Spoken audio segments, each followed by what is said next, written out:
दोस्तों, आप अपनी भोजन की थाली में क्या खाते हैं अथवा क्या नहीं, ये आपका एक निजी मत है। इसे कोई भी आपको डिक्टेट नहीं कर सकता अथवा आप पर थोप नहीं सकता। हिंदू मान्यताओं और गुणीजनों के अनुसार मांसाहार को निषेध कहा गया है, जबकि वहीं समाज का एक तबका मांसाहार को जरूरी और अहम भी बताता है। ध्यान रहे, ये उनका अपना निजी मत है, मेरा इस बात से कोई लेना देना नहीं है। आज की चर्चा का संबंध किसी धर्म विशेष, जाति अथवा संप्रदाय से भी नहीं है, क्योंकि मांसाहारी लोग आजकल शाकाहारियों को घास फूस खाने वाला कहकर और सूफी कहकर चिढ़ाते हैं, तो वहीं शाकाहारी लोग उन्हें मांस ना खाने अथवा स्वस्थ रहकर लंबी आयु जीने का संदेश देते हैं। उन्हें लगता है कि जानवरों को मारना, काटना और खाना अमानवीय और अभद्र है। मेरा मानना है कि बिना तथ्यों को पूरी रूप से जाने हमें समाज की बातों और लोगों की बातों में हाथ नहीं मिलानी चाहिए, क्योंकि मैं इसे नादानी कहूँगा। तो चलिए फिर उपलब्ध जानकारियों, तर्कों और हिंदू धर्म ग्रंथों के हिसाब से ये समझने और जानने की कोशिश करते हैं कि कौन सा भोजन करना उत्तम और श्रेष्ठ है, जो इंसान के लिए बेहतर साबित होगा। दोस्तों, नॉनवेज अथवा मांसाहार खाना चाहिए अथवा नहीं, इस विषय पर इंसान भ्रमित और मिसगाइडेड सा दिखाई पड़ता है, जिसका मूल कारण है अधकचरा ज्ञान, धर्म ग्रंथों में पशु बलि और विभिन्न बातों का वर्णन। क्योंकि पशु बलि एक जटिल विषय है, अतः मेरी आपसे एक विनती है कि आप इसे सिर्फ रेफरेंस के तौर पर लेके चलें, अधिक इसके ऊपर टीपा टिप्पणी और शोध ना करें। हिंदू धर्म का आधार वेद और पुराणों पर टिका है, जिसके चलते हमारी सभी बातें तर्क और कारणों से ही इंसानों पर लागू की जाती हैं, बशर्त कि हमने उन्हें ठीक से पढ़ा, समझा और आत्मसात किया हो। वेदों में पशु हत्या को घोर पाप की श्रेणी में रखा गया है और मांसाहार की मनाही है। यजुर्वेद में वर्णित है कि मनुष्य बुद्धि और विवेक का स्वामी है, अतः उसे इस धरा यानी कि पृथ्वी पर मौजूद सभी जीव आत्माओं को प्रेम, दया और आदर की दृष्टि से देखना चाहिए, अर्थात उनका भक्षण नहीं वरन उनका संरक्षण करना चाहिए। यही वजह है कि आज पृथ्वी पर विलुप्त होती अनेकों प्रजातियों को बचाने की मुहिम छुड़ी हुई है और पृथ्वी का इकोसिस्टम जो है वो खतरे में पड़ा हुआ है। यहाँ पर अथर्ववेद में चर्चा है कि मनुष्य को केवल दाल, चावल और अनाज को ही अपनी भोजन सूची में शामिल करना चाहिए, क्योंकि यही मन, शरीर और बुद्धि के लिए सर्वश्रेष्ठ है। वहीं ऋग्वेद में वर्णन है कि पशुओं में गाय इस संपूर्ण जगत की माता है। पशुधन और उससे प्राप्त होने वाले संपूर्ण पदार्थों से ही पृथ्वी का जीवन पनपता है। पृथ्वी पर गाय, यौक, बकरी और ऊंट इत्यादि द्वारा ही दूध एवं अन्य अमृत तुल्य पदार्थों की प्राप्ति होती है तथा नवजात शिशु से लेकर वृद्ध को इन वर्णित पशुओं से नवजीवन मिलता है। श्रीमद् भागवत गीता में मांसाहार को एक अलग ही ढंग से समझाया गया है, जिसके अनुसार भोजन की 3 मुख्य श्रेणियां हैं, सत, रज और तम, अर्थात सात्विक, राजसिक और तामसिक। मेरे पिताजी अक्सर कहा करते थे कि बेटा कुमार, अन्न से ही प्राणी की शरीर और बुद्धि का विकास होता है। उनका मानना था कि जैसा खाओगे अन्न वैसा होवेगा तन, परिणाम स्वरूप वैसा ही बनेगा आपका मन। यहाँ मन का अर्थ बुद्धि से है, क्योंकि आप माने या ना माने, हमारे खान पान का हमारी वाणी, व्यवहार और जीवन पर 100% असर पड़ता है। सात्विक भोजन करने वाले अधिकतम लोगों की सोच शुद्ध और सात्विक ही होती है। मांस, मदिरा तथा अन्य व्यसन को तामसिक भोजन की श्रेणी में रखा गया है, जिससे शरीर में आलस्य, कुविचार, कुकर्म और रोगों में वृद्धि होती है। ग्रंथों और गुणीजनों की माने तो सात्विक भोजन से शरीर, आयु और धन का लाभ होता है तथा शाकाहारी आहार को जब हम अधिक चटपटा, खट्टा, नमकीन अथवा घी तेल में तल देते हैं तो यही आहार राजसिक भोजन में तब्दील हो जाता है, यानी इसको हम राजसिक भोजन कहते हैं, जिसे खाने से रोग, दुख और शौक की प्राप्ति होती है। स्वाद और दिखावे के चलते खाया गया ये भोजन व्यक्ति को मोटा, स्थूल और आलसी बना देता है। परिणाम स्वरूप व्यक्ति रोगग्रस्त होकर दुनिया से जल्दी ही चल निकलता है। शाकाहार और मांसाहार के संदर्भ में गरुड़ पुराण में एक सुंदर कथा का वर्णन है, जिसे आपको अवश्य सुनना, देखना और समझना चाहिए। जिसके अनुसार द्वापर युग में भगवान श्री कृष्ण वन में बैठे मधुर बांसुरी बजा रहे थे। अनायासा ही एक विचलित समृग दौड़ता हुआ उनके निकट चला आया और भगवान कृष्ण के निकट आकर बैठ गया, अथवा यूं कहें कि पीछे वाली झाड़ी में जाकर वो छुप गया। तभी ठीक उसके पीछे पीछे एक शिकारी भी दौड़ता हुआ आया और मृग का आखेट करने लगा। श्री कृष्ण के रोकने पर अथवा पूछने पर उसने यह दावा किया कि ये मृग उसका शिकार अथवा भोजन है, जिसे मारने और पकाने के बाद वह उसे सपरिवार खा जाएगा। जिस पर भगवान श्री कृष्ण ने चेताते हुए उसे समझाने की कोशिश की और कहा कि हे आखेटक, जब पृथ्वी भरपूर भोज्य पदार्थों से पटी पड़ी है तो फिर अभागे पशु की जान क्यों लेनी? तुम्हें ज्ञात नहीं कि जीव को मारकर खाना अथवा उसका भक्षण करना एक महापाप है? क्या तुम पाप और नरक की ओर बढ़ना चाहते हो? जिस पर आखेटक ने क्रोध से तमतमाते हुए कहा कि मैं एक शिकारी हूँ, मुझे इन बातों का कोई ज्ञान नहीं है और ना ही मुझे इस पाप अथवा पुण्य से कोई लेना देना है। मुझे तो खुद का और अपने परिवार का बस लालन पालन करना है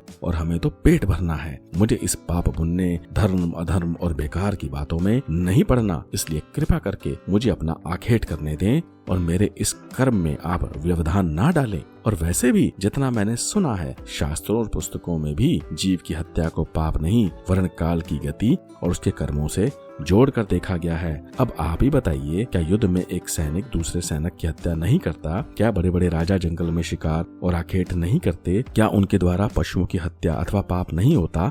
जब वो सब कर सकते हैं महात्मा, तो बताइए फिर ये सारे कायदे और नियम मुझ गरीब आखेटक पर ही क्यों हैं? शिकारी की वाणी सुनकर भगवान श्री कृष्ण अब तक ये समझ चुके थे कि आखेटक के साथ जैसा खाए अन्न वैसा होवे मन, अर्थात बुद्धि वाला खेल चल पड़ा है। जिस पर श्री कृष्ण ने उस शिकारी से कहा, संभव है तुम्हें जो भी ज्ञात हो अथवा पता हो या तुम्हें जो भी जानकारी हो वो तुम्हारे हिसाब से पूरी तरह सही हो, परंतु सच्चाई क्या है इसे समझाने के लिए मैं तुम्हें एक लघु कथा सुनाना चाहता हूँ, जिससे सुनने के बाद आप निर्णय करना कि क्या आपने इसका शिकार करना है या आपने इसको छोड़ देना है, अथवा क्या सही है या क्या गलत है, ये मैं तुम पर छोड़ता हूँ। जिसे सुनकर शिकारी तुरंत ही उस कहानी को सुनने के लिए तैयार हो गया। जिस पर भगवान श्री कृष्ण ने कहना आरंभ किया। एक बार एक राज्य में घोर अकाल पड़ा, जिससे अन्न, धन और संसाधनों की भारी कमी हो गई। राजा चिंतित और व्यथित रहने लगा। उसने अपने समस्त दरबारियों और मंत्रियों को बुलाकर एक मंत्रणा करी कि आखिर कैसे इस घोर अकाल और संसाधनों की कमी से निपटा जाए, क्योंकि जल्द ही धन भंडारण और अनाज समाप्त होने वाला था।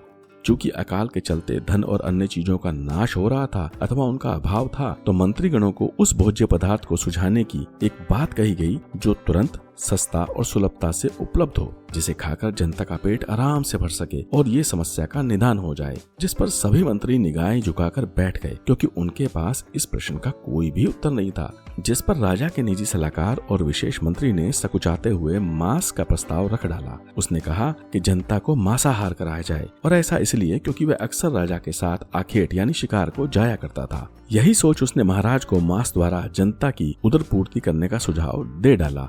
उसने दलील दी कि मांस को पाना सुलभ और लगभग निःशुल्क है। उसका विचार सुन राजा की आंखों में एक विशेष चमक थी, क्योंकि ये सही भी था कि हींग लगे ना फिटकरी और रंग भी आए चोखा। परंतु भवन में बैठा महामंत्री कोई जवाब नहीं दे रहा था। अभी तक उसने इस पूरी बात पर अपनी कोई प्रतिक्रिया नहीं दी थी। जिस पर राजा ने महामंत्री से कहा कि महामंत्री जी, आप इस विषय पर अपनी क्या राय देना चाहते हैं? जिस पर महामंत्री ने सकुचाते हुए एक दिन का समय मांगा, जिसे राजा ने अंततः मान लिया। बताते हैं उसी रात महामंत्री निजी सलाहकार के घर जा पहुंचा। आधी रात को महामंत्री के आगमन से निजी सलाहकार एकदम घबरा गया। उसे लगा कि शायद उसे कोई दंड मिलने वाला है। जिस पर महामंत्री ने उससे कहा कि देखो, बात कुछ यूं है कि चिंता और अवसाद के चलते राजा जी की यानी महाराज जी की तबीयत बहुत बिगड़ गई है। राजवैद्य ने उनके उपचार हेतु किसी स्वस्थ और सुयोग्य पुरुष प्राणी का ताजा मांस लाने को कहा है। चूंकि आप महाराज के निकटतम और कद काठी के बिल्कुल अनुरूप हैं, तो उन्होंने आपके दिल का 1 तोला मांस यानी करीबन 10 ग्राम मांस लाने की बात कही है। समस्या गंभीर और गुप्त है, इसलिए मुझे आधी रात को आपके पास आना पड़ा। और अब ध्यान रहे, इस कार्य के लिए मैं आपको 1 लाख स्वर्ण मुद्राएं भी दूंगा और राजा जी की तरफ से एक भवन भी दिया जाएगा। अतः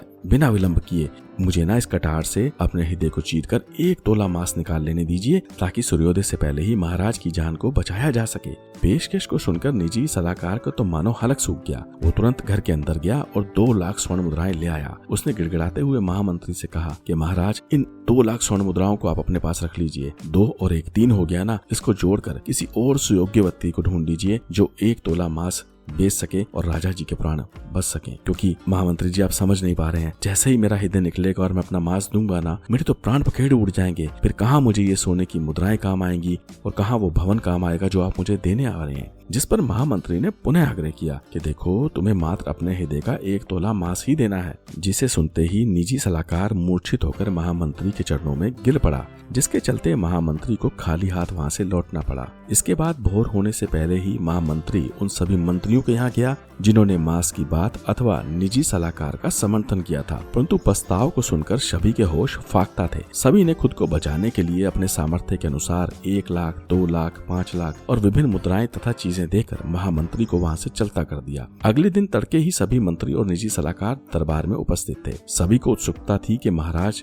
कैसे होंगे अथवा वो ठीक हुए या नहीं। रात वाली घटना हर मंत्री के साथ घटी थी, परंतु कोई भी कुछ बोल अथवा बता नहीं रहा था। सभी भोले भंडारी बनकर अपनी अपनी कुर्सियों पर विराजमान थे। सबके दिमाग में बस एक ही प्रश्न था कि वो कौन सा ऐसा वीर प्राणी होगा जिसने अपने जिस्म का 1 तोला मांस देकर महाराज की जान बचाई होगी। परंतु ये क्या, महाराज तो अपने चिर परिचित अंदाज में वहां से आते दिखाई दिए। वैसे तो हर मंत्री की फूंक निकल चुकी थी, बावजूद इसके भवन का नजारा और कहानी को समझते उनको देर न लगी। वो समझ गए कि असली माजरा है क्या और कैसे महामंत्री ने इस काम को अंजाम दिया है। महाराज के आने पर महामंत्री ने महाराज को प्रणाम करके 1.25 करोड़ सोने की मुद्राएं पेश की, जिसे देख वह अचंभे में पड़ गए कि अकाल के बावजूद इतनी धन संपदा कहां से आई। जिस पर महामंत्री ने 1 तोला मांस की कहानी निजी सलाहकार से शुरू कर संपूर्ण मंत्रिमंडल और उनके मंत्रियों के बारे में जो भी कुछ हुआ था उसको सभा में बता दिया, जो दर्शाता था कि मांस को सुलभ और निःशुल्क बताने वाले सभी महानुभाव लाखों मिलने के बावजूद भी, भवन मिलने के बावजूद भी, महल मिलने के बावजूद भी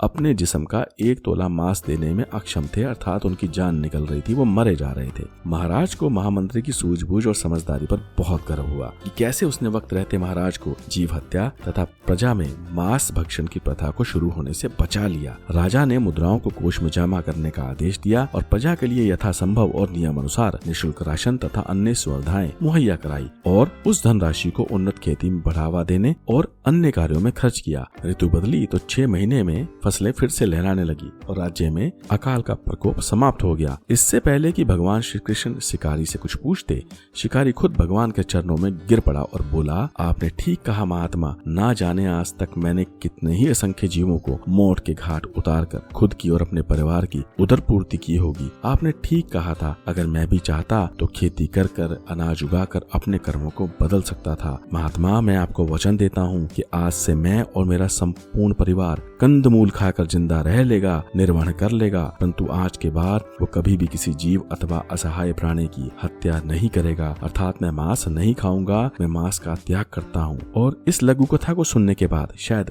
मृग भी बहुत आश्वस्त दिखाई पड़ रहा था। उसने भी भगवान श्री कृष्ण को शीश नवाया और झाड़ियों से कूदकर यूं भागा कि बस पूछो मत। तदुपरांत शिकारी ने भी भगवान श्री कृष्ण को प्रणाम किया और विदा ली और पुनः भगवान श्री कृष्ण अपनी मधुर मुरली को बजाने में व्यस्त हो गए। तो साथियों, इस संपूर्ण लघु कथा, घटना और वीडियो को जानने के बाद अब ये आप पर निर्भर करता है कि आप क्या खाना चाहते हैं, क्योंकि ज्ञान हो अथवा विज्ञान, ये साबित हो चुका है कि सुपाच्य, शाकाहारी और दाल चावल ही एक संपूर्ण आहार है। अर्थात जीने के लिए आपको जितनी ऊर्जा और कैलोरीज चाहिए होती है ना, वो आपको एक सामान्य शाकाहारी भोजन में लगभग उपलब्ध रहती हैं। बावजूद इसके अनेकों लोग आज भी विभिन्न धर्म ग्रंथों, पुस्तकों और प्रथाओं का हवाला देते हुए पशु बलि प्रथा अथवा मांस भक्षण की बातों को तोड़ मरोड़ कर पेश करते हैं। संभव हो तो एक बार आप अपनी आंखों को बंद करिएगा तथा उस स्थान एवं मंजर की परिकल्पना करिएगा जहां प्राणों से हाथ धोते पशुओं, उनकी मौन चीखों, बहते आंसुओं, उधड़ती चमड़ी और वध को संपन्न किया जाता है। उनकी इन बद्दुआओं, चीखों और शाप का भागी